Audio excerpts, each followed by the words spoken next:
Ok, então sejam bem-vindos. Hoje a gente está aqui na disciplina de métodos matemáticos. A gente está falando sobre lógica clássica. Hoje a gente vai falar sobre os diagramas e probabilidades de eventos nas árvores que são geradas a partir desses diagramas. Ok, então a gente tem a representação em diagramas dos operadores que a gente viu na aula passada. Então aqui a gente tem o operador E, ele tem esta representação. A negação tem algumas representações, mas o que a gente vai usar aqui é uma bolinha em branco. O operador ou exclusivo, ele é representado dessa forma aqui, e o operador ou por esta representação. Então, a diferença aqui entre ou exclusivo e ou está associada a esse traço aqui que se acrescenta ao operador ou exclusivo. Então, por exemplo, o que significa essa simbologia aqui? Então, a gente tem um evento A, um evento B, tem a negação do evento A, okay? Então a gente tem aqui a negação do evento A e o evento B, né? Isso unidos no operador E, ok? Então isso significa a negação do evento A e B. A gente poderia ter esta representação também. Então a gente tem o evento A, o evento B, segundo o operador E, certo? E aqui a gente tem a negação disso. Então é a negação do evento A e B. Okay? Então, assim a gente faz a leitura dessas representações. Bom, vale lembrar, que a título de exemplo, que A implica em B é o mesmo que a negação de A ou B. Okay? Então, aqui, esse operador aqui, a gente viu da aula passada, é o operador ou. Então, a negação de A ou B, que no diagrama, se a gente fosse representar, a gente colocaria aqui o operador que equivale a ou. A negação de A é dada por esta bolinha, e B a gente tem aqui o evento B. Então, a gente teria este evento resultante como sendo a negação de A ou B. O C somente C, ele pode também ser escrito como A e B, ou a negação de A e a negação de B. Ou seja, o que tiver o A e o B tem que ser tanto verdadeiros, né? Quanto ou os dois têm que ser simultaneamente falsos. É isso que o operador C somente C significa. E a gente poderia escrevê-los dessa forma, então A e B, certo? Ou a negação de A e a negação de B, e aqui combinando com o operador ou. Ou a gente também poderia representar isso como a negação do operador XOU. Né? Então, esse aqui é o operador XOU, certo? Ou exclusivo, e a negação do operador XOU é a mesma coisa que AC somente CB. A equivalência material entre A e B. Ok, então a gente pode pensar aqui numa árvore de falhas, por exemplo, né? E fazer a leitura dessa árvore de falhas que poderiam gerar, por exemplo, um evento final que seria um vazamento aqui no líquido do tanque, tá ok? Então, a gente pode pensar que pode ocorrer uma falha no sensor de nível, associada a uma falha da válvula de corte. Isso, uma coisa ou outra, leva à perda do controle de nível, que se o operador não o perceber, né, que a gente teria uma condição E, vai levar ao vazamento do tanque. Uma outra alternativa é a gente ter a corrosão, combinar ou a falta de manutenção. Isso leva a fissuras no tanque, ok? Que vai nos levar também a um vazamento do tanque. Então, o vazamento de líquido no tanque pode acontecer tanto por este ramo da árvore quanto por este ramo da árvore, né? Então, o operador ou que aqui existe, ele estabelece que se acontecer um ramo, o evento acontece. Se acontecer outro ramo, o evento também acontece. E a gente tem a combinação dessas portas lógicas aqui em uma árvore de eventos, por exemplo. Árvore de falhas de eventos, né? Vamos falar um pouquinho sobre a questão de probabilidades, né? A probabilidade de ocorrência de eventos, e a gente vai focar aqui em eventos independentes, tá ok? Eventos dependentes tem uma formulação um pouco mais complicada a princípio, mas a gente vai introduzir dependência pela forma como a árvore é montada, tá ok? Então, vamos lá. Se a probabilidade de ocorrência de A é PA, e de B é PB, sendo eventos independentes, então, se a gente pensa em todas as possibilidades, né? A probabilidade de ocorrência de A mais a probabilidade de não ocorrência de A é 100%, ok? A probabilidade de ocorrência de B mais a probabilidade de não ocorrência de B é 100%. Como são eventos independentes, um não depende do outro, eu posso pegar essas expressões, multiplicar, né? E a gente teria aqui todas as combinações possíveis. Então, PA mais P da negação de A vezes PB mais P da negação de B igual a 1, ok? Ou 100%. Se a gente abre as multiplicações, a gente teria aqui, né? PA vezes PB, isso vai nos dar a fração de vezes em que você tem A e B acontecendo simultaneamente, ou seja, ocorre A e ocorre B.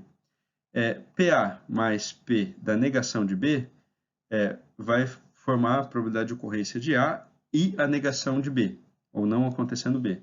P negação de A vezes PB, a probabilidade de ocorrência de A e da negação de A e B. E P da negação de A, P da negação de B, a gente teria dado por essa probabilidade aqui a fração de vezes que são esperadas acontecer. A soma dentro de todas essas possibilidades soma 100% aqui na história. Ok, então vamos considerar um exemplo, né? A gente tem dois eventos independentes, A e B, sendo PA 0,3 e PB 0,4. Pede-se que se calcule as probabilidades associadas às combinações A e B e outra combinação A ou B. Aqui é a combinação A ou B. Bom, então a gente pode começar ali, né? Se a gente pega aquela relação do slide anterior, né? De ocorrência de A e B, A negação B, negação A, B, negação de A, negação de B. E aí a gente substitui ali os valores e faz a conta, a gente vai ter que 0,1203 vezes 0,4 é a probabilidade de ocorrência de A e B simultaneamente, né? Ou seja, dentro dessas possibilidades, a ocorrência de A e B simultaneamente é de 12%. A ocorrência de A ou B, vamos pegar essa mesma expressão de cima e olhar, a gente vai ter nas condições que ocorrem A e B simultaneamente, pelo menos A, pelo menos B, a gente teria todas essas condições aqui que satisfariam a condição A ou B, né? Então, a soma ali daria 0,58. Ok? Bom, então, ainda olhando a condição de A ou B, eu posso pegar do total de 100%, né? Eu posso diminuir aquilo onde não ocorre nem A nem B, né? Então, diminuir da probabilidade de não ocorrência de A e não ocorrência de B. E aí, a probabilidade de não ocorrência de A, a gente pode substituir ali em termos da ocorrência de A, 1 menos PA, e de não ocorrência de B, 1 menos PB. Abrindo ali a expressão, né, fazendo a distributiva, né, fazendo a distributiva ali, e a gente teria aqui os valores aqui de baixo. Então, 1 cortaria com 1, a gente vai ter ali, na expressão final, a probabilidade de ocorrência de A ou B é PA mais PB menos a probabilidade de ocorrência de A e B simultaneamente, porque ao somar PA mais PB, eu estaria contando duas vezes a ocorrência de A e B, né? Então, essa fórmulazinha pode ser utilizada para probabilidade de ocorrência de A ou B. Ok, então, ali, resumindo, né, a gente tem, combinando A e B, né, a probabilidade de ocorrência de A e B é PA vezes PB. A probabilidade de ocorrência de A ou B pode ser escrita como PA mais PB menos PA vezes PB, ok? A porta lógica XOU, aqui eu até coloquei a tabela de verdade só para a gente lembrar, né, que é o OU exclusivo, somente A ou somente B, quando somente um deles é verdadeiro e o outro tem que ser falso. Então a gente teria ali as combinações PA com a negação de B mais P da negação de A e B. Então fica PA vezes 1 menos PB mais 1 menos PA vezes PB. Então, se a gente tiver a condição C somente C, né, colocando ali a tabela de verdades também, o A tem que ser identicamente igual a B ali na condição os dois são verdadeiros ou os dois são falsos. Então, a gente teria PA e B mais P da negação de A com P da negação de B. Então, PA e B vai dar PA vezes PB, e a da negação de A com a negação de B fica 1 menos PA vezes 1 menos PB. A soma disso aqui vai dar a probabilidade de ocorrência de A ser somente CB. A implicação, né, a implicação lógica que a gente tem, a implicação é um pouquinho mais complicada, né, mas a implicação, se a gente lembra, ela é a negação de A ou B. Okay? A implicação pode ser escrita como sendo a negação de A ou B. Então, se a gente lembra ali da tabela de verdades, né, todas as condições são verdadeiras, todas as condições são verdadeiras, a única condição que é de fato falsa é quando A é verdadeiro e B é falso, ok? Então, essa é a única condição que é falsa. Então, eu poderia pegar dentro da minha conta, fazer todas as possibilidades menos a probabilidade de ocorrência de A e a negação de B, ok? E a negação de B, que é o que está aqui colocado, né, na formulazinha para a gente, ok?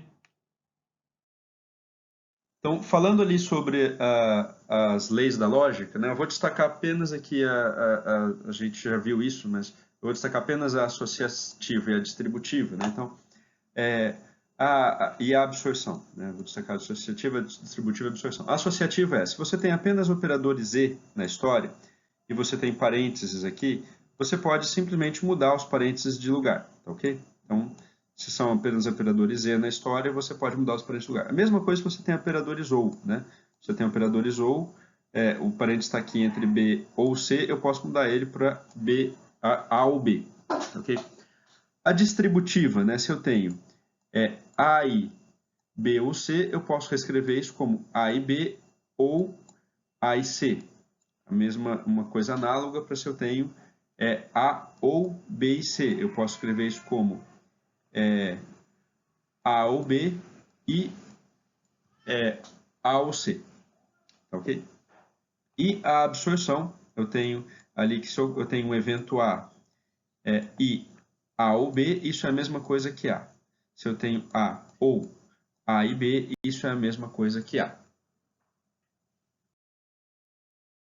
Ok, então vamos ver um exemplo. A gente tem aqui um exemplo qualquer de uma árvore segundo os operadores. Né? A gente tem aqui o operador OU, aqui a gente tem o operador E, aqui a gente tem o operador OU e aqui a gente tem o operador OU.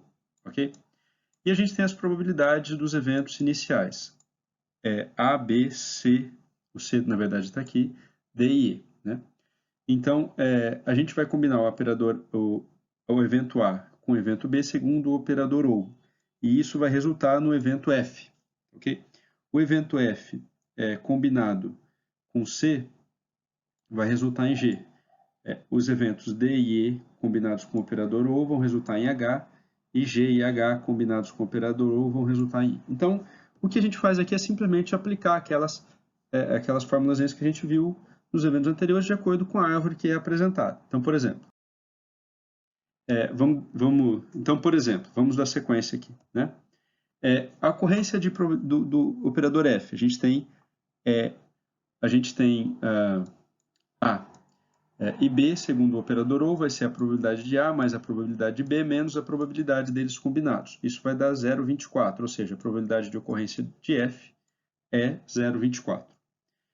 A gente vai ter aqui o F se combinando com o C, segundo o operador E, que a gente tem aqui, e aí a probabilidade de G vai ser a multiplicação, 0,24 com 0,10 vai ser 0,024. Okay? Pelo outro ramo da árvore, a gente teria D e E combinados segundo o operador OU. Né? Então, bastaria a gente aplicar ali a mesma coisa, a probabilidade de D mais a probabilidade de E menos a probabilidade dos dois combinados, dá 0,1755.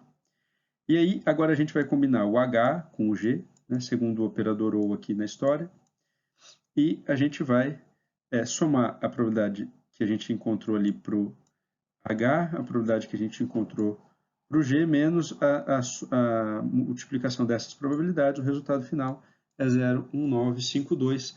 Então, a gente tem aí a probabilidade do evento final a partir da árvore da probabilidade de ocorrência dos eventos iniciais. Okay? Então, a gente consegue montar essa resolução.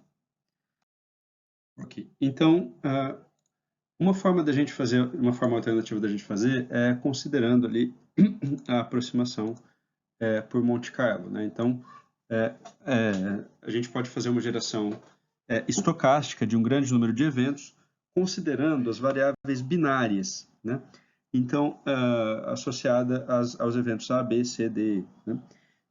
A título de exemplo, ali, vamos considerar só o evento A, para a gente poder entender como é que isso funciona. Vamos lembrar ali das nossas variáveis binárias. A variável binária é a seguinte, YA é igual a 1 se A é verdadeiro e 0 se A é falso. A gente sabe que a probabilidade de ocorrência de A é de 20%. Okay? Então a ideia é a seguinte, vamos supor que você gere 1000 vezes para dizer um número grande. Cada vez você vai gerar um aleatório entre 0 e 1. Se este aleatório for menor que 0,20, você vai considerar o YA igual a 1 e vai considerar que nessa geração o A ocorreu.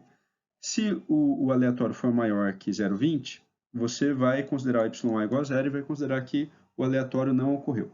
Se você somar dentro dessas 1000 vezes que você gerou aleatórios, quantas vezes o aleatório foi menor que 0,20, pegar isso aí e dividir por 1000, você vai ter aproximadamente 20% das vezes, tá ok? Se o seu gerador de aleatório é confiável ali, ele gera com probabilidade uniforme entre 0 e 1.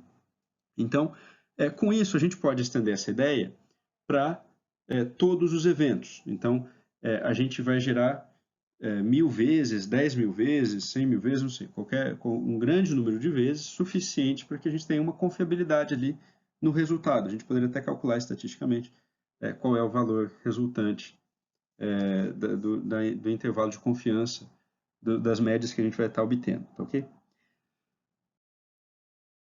Bom, então, voltando ali ao nosso caso, a gente teria, para cada um dos eventos, né, A, B, C, D ou E, que seriam os eventos iniciais, a gente geraria aleatórios. Então, a gente geraria aleatório para A, para B, para C, para D e para E. E aí a gente veria né, então, vamos supor que você vai rodar durante 10.000 vezes. Aí uma dessas vezes você vai gerar um aleatório para A, um aleatório para B, um aleatório para C, um aleatório para D e um aleatório para E. Vai comparar o aleatório de A com 0,20, o aleatório de B com 0,5, o aleatório de C com 0,10, o D com 0,3 e o E com 0,15 para ver se esses eventos ocorreram. Se eles ocorreram, você vai combinar segundo esses operadores aqui para obter se F aconteceu. Você vai combinar segundo esses operadores aqui para ver se G aconteceu, né? Você vai combinar segundo esses para ver se H aconteceu e para ver se I aconteceu, ok? Então, a gente lembra que F é A ou B. Então, em termos dos aleatórios lá, se a gente se lembra, ele é o menor valor entre YA mais YB e 1. Esse menor valor simplesmente é para que ele não estoure, porque se você simplesmente soma YA e YB e os dois aconteceram, isso vai dar 2. Isso não é uma binária. Então, apenas para que caso A e B aconteçam, esse limitador menor entre essa soma e 1, ele resulta em 1, ele não dá 2. Né? Mas caso nem A nem B aconteçam, isso aqui seja 0, o menor valor entre 0 e 1 vai dar 0. Então, ou seja, esse é o binário associado ao operador OU, né, do evento resultante. A gente poderia, analogamente, pegar o evento G, ele é F e C. Né? F e C é a multiplicação dos binários. Então, YG vai ser a multiplicação de YF e YC. Quer dizer, se uma delas for 0, o YG é 0. Né? Se as duas forem 1, o resultado é 1, quer dizer que G acontece quando F é 1, YF é 1 e YC é 1.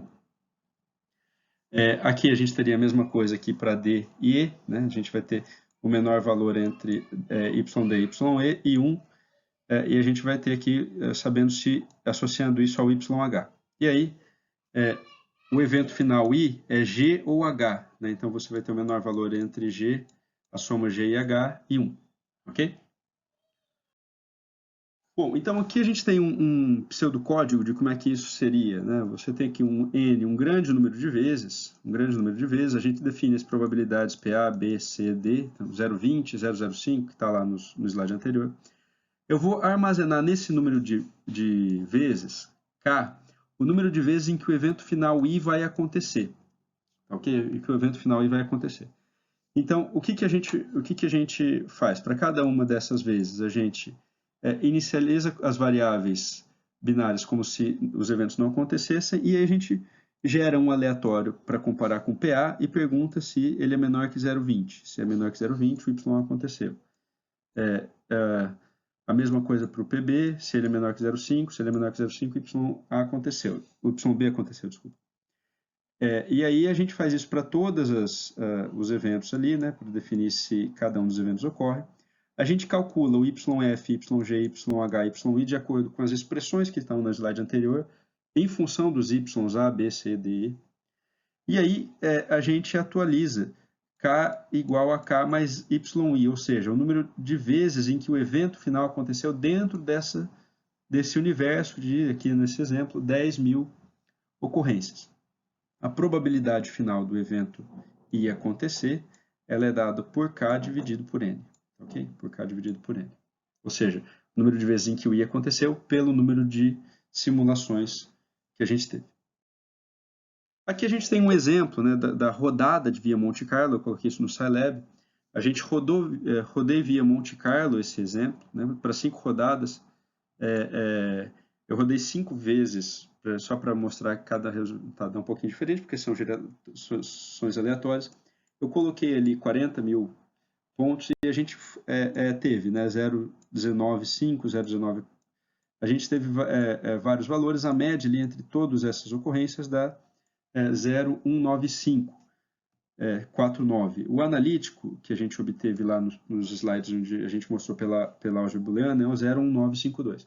Então, eles são concordantes, né? Ou seja, eu tenho pela geração estocástica ou pela geração pela resolução analítica, eles são concordantes ali. É claro que a resolução analítica ela é exata, a estocástica vai estar associada ali à geração de aleatórios, mas a estocástica é vantajosa quando você está com alguma dúvida se a sua álgebra booleana você cometeu algum erro nela. Porque a estocástica ela é mais robusta de se implementar, né? Ela está menos sujeita a erros a princípio. Se você tiver um número grande de pontos, você vai conseguir ter uma precisão maior nela. Ok? Quando a gente tiver eventos independentes, a gente teria a probabilidade condicional. Aí, um evento depende do outro, né? Um evento depende do outro, tá ok? Então, vamos supor, por exemplo, o operador e os eventos A, B independentes e C dependente de B. Então, a gente teria ali A, B e C combinados de acordo com o operador E. Então, está aqui o operador E combinando eles todos. Só que o que acontece? A e B são eventos independentes. C depende de B. Ok? Então, como que essa expressão fica? Né? Então, se você pega ali, você teria a probabilidade de ocorrência de D, um evento final D, seria PA vezes PB mais a probabilidade de C dado que B aconteceu. Okay? Porque se B acontece, a probabilidade de C é uma, se B não acontece, a probabilidade de C é outra. Então, a gente entraria aqui com a probabilidade condicional na história. Tá bom? E aí fica um pouquinho mais complicado de trabalhar. Porque a probabilidade condicional de C dado que B é verdadeiro. Então, a probabilidade condicional pode complicar. Então, pode ser conveniente retrabalhar as expressões para obter expressões envolvendo apenas as variáveis de fato independentes, quando isso é possível. Tá? Em alguns casos, você de fato tem que usar condicional. Mas, por exemplo, deixa eu só dar um exemplo. Vamos supor que a gente tem essa sequência. P, A e B. Observe. É claro que, da álgebra booleana, a gente sabe que B e B é igual a B, né? Ou seja, essa condição aqui, você teria uma probabilidade condicional de B, dado que B aconteceu. Essa probabilidade desse evento final aqui seria 100% se esse daqui acontecer, porque é B e B. Então, a álgebra booleana já tem uma regra para isso que simplifica. B e B é B como resultado final. Então, a gente poderia simplificar essa expressão escrevendo A e B. São apenas os eventos independentes que estão ali. A gente simplifica a expressão. Okay? Se a gente não simplificasse, eu teria que trabalhar com uma probabilidade condicional para esse último evento aqui, que seria 100%, né? De B, dado que B aconteceu. Então, para esse caso, o evento final D seria A vezes B. A gente retrabalhou ali com a formulazinha da álgebra booleana para chegar na expressão final. Bom, então vamos considerar, eu vou introduzir essa probabilidade condicional, na verdade, envolvendo a árvore. Né? Então, vamos supor que A, B e C sejam independentes, mas o que acontece? A árvore amarra os eventos, ok? Então, por exemplo, um mesmo evento inicial alimenta 2 ramos da árvore, né? 2 ramos da árvore. E aí B alimenta a ocorrência de D e E na história. E aí é claro que a probabilidade de D e a probabilidade de E estão relacionadas de alguma forma. Ok? Então, eu teria que pegar as relações da álgebra booleana e trabalhar com a álgebra booleana para simplificar a expressão. Okay? Então, por exemplo, se a gente toma os eventos D, o evento D é A e B. Aqui a gente teria um comparador E, o evento D é A e B. Okay? O evento E, este evento aqui, ele é C e B. Okay? Ele é C e B. O evento final F é o evento D, combinado com o operador E, o evento D e E combinado com o operador E deles, né? Então, se a gente substitui, né? Quem é o D? O D é A e B. Quem é o E? O E é B e C, tá ok? Então, se eu pego a distributiva, se eu pego a regra associativa, eu posso mudar os parênteses porque eu só tenho o operador E na história. Então, eu poderia rearranjar esses parênteses aqui, eu teria B e B. E aí, como B e B é B, eu posso simplificar essa expressão aqui, né, para que ele surja apenas B aqui na história. Ok? E aí a gente teria a probabilidade do evento final F, PA vezes PB vezes PC. Tudo bem? Então, eu teria que pegar as regras da álgebra booleana, olhar ali e ver como é que eu simplifico para ter só expressões independentes. Vamos pegar um evento um pouco diferente aqui. A gente é o mesmo caso dos eventos anteriores, a única diferença aqui é que aqui nós temos o operador OU. Tá? Então, quando a gente toma os eventos D, o evento D é A e B, o evento E é B e C, né? O evento F é D ou E. Okay? Então, a gente pega ali quem é D, D é A e B, E é B e C. Ok? Então, quando a gente rearranja pela distributiva, a gente olha lá na álgebra booleana, a gente vê que tem uma fórmula distributiva, a gente tem que essa expressão aqui pode ser simplificada por B, I, A ou C. Ok? E aí, isso se tornou, considerando apenas os eventos, independentes da história aparecendo uma vez na expressão. E aí a gente pode colocar a probabilidade de ocorrência de B vezes a probabilidade de ocorrência de A união C, né? A probabilidade de A vezes mais a probabilidade de C menos a probabilidade de A vezes C. Ok? Aqui é uma formulação para que a gente possa trabalhar a mesma ideia, um cenário um pouquinho mais complicado, né? A gente tem ali, eu vou jogar as probabilidades de ocorrência de A 20%, de B 40%, de C 10%, de D 14%, os eventos intermediários ali, E, F, H, o G e o evento final I. Ok, então, pegando ali a nossa expressão, a gente tem E igual a e B, F igual a B ou C, né? Aqui é o operador OU, aqui é o operador E. Vou colocar o I minúsculo aqui. A e B, B ou C. G, aqui um operador OU, E e F.